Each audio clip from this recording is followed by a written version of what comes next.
Governor മാധ്യമങ്ങളെ കടന്നു അതിലേക്ക്. What they want to take up and what they want to reject. So I should not comment on that.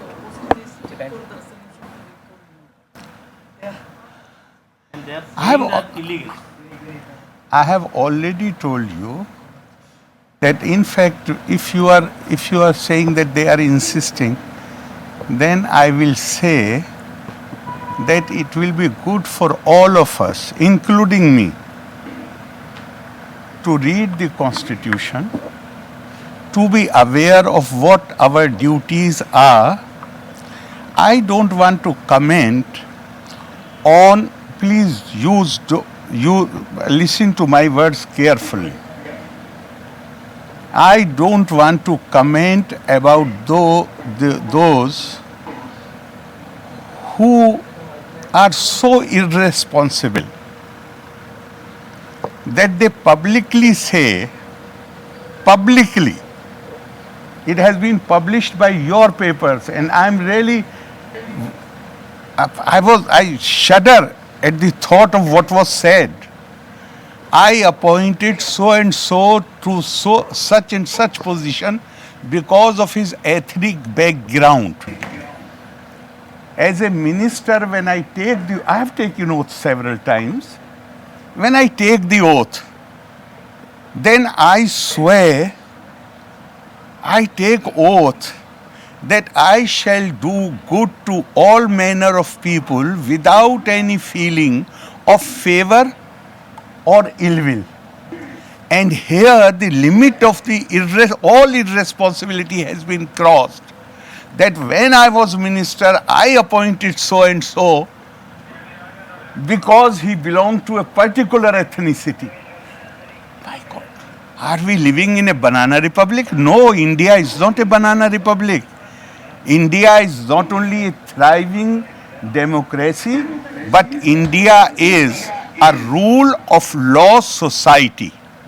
We have diversity in this country, tremendous diversity. We speak different languages, our modes of worships are different, our customs are different, our rituals are different, full of diversity.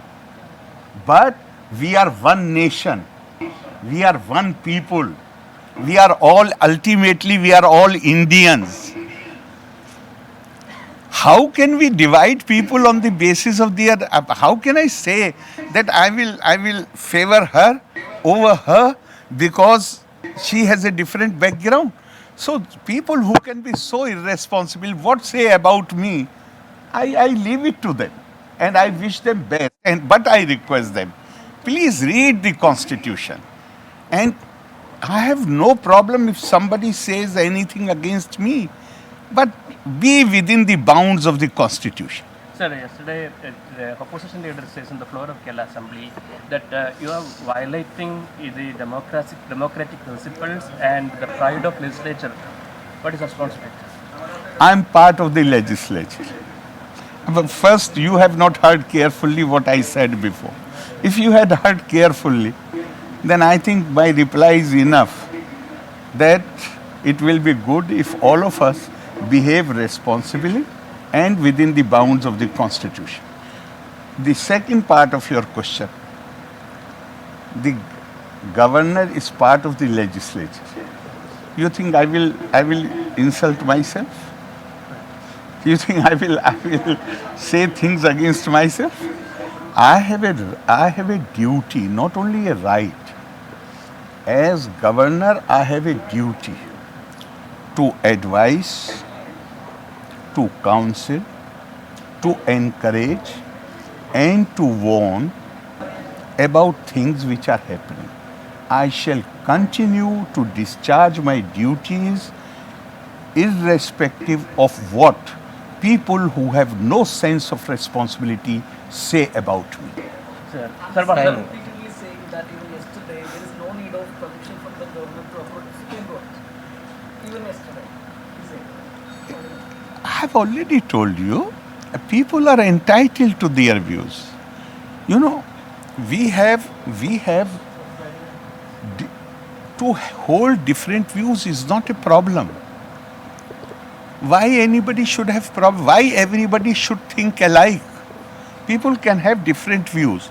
Our constitution gives us right not only to hold different views, but it also provides mechanism for conflict of resolution. If there is a, the matter will come up before the Supreme Court, and it will be decided there whether Supreme Court can be approached without first at least informing the constitutional head of the state. Please wait for some time. Sir, one last question. By rejecting the opposition's resolution, Chief Minister says yesterday in the floor of Kerala Assembly that expressing difference of opinion is a right. At the same time, to reply this comment, the opposition say there is an undercurrent contact between the governor and the Chief Minister. Undercurrent means There is a, that you know that. No, I could not understand. This is my government. I'm the head of the state. I have not come here for confrontation. Please recall what I said. Duty to advise, to counsel, and not only to warn, but to encourage them. The Kerala government is doing wonderfully well. People talk about education, people talk about health. I talk more about the social sector. I say this is a society which cares for the uncared for. And I'm not saying here to you. I'm saying it anywhere, wherever I go, even in the governor's conference. I praise the Kerala government so high that my counterparts, I think it has already appeared in the press, my counterparts told me, said you spoke more like a representative of the Kerala government than as governor. So if they do well, I will encourage them.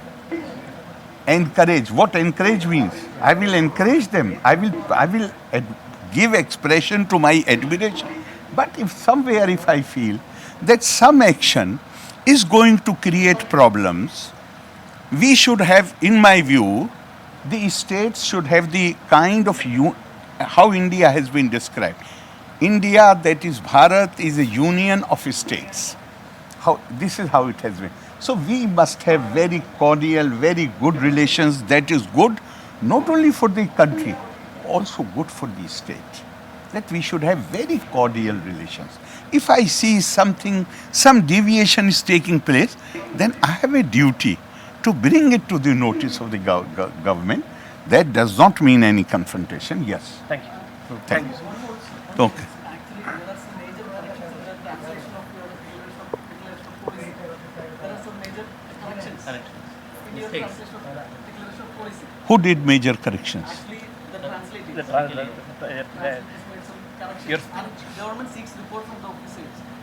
Oh, that I do not know. I'm not aware of. I am not aware of. Therefore, don't drag me into that. But whatever was given to me, where I had my reservation, I expressed it. Otherwise, I was an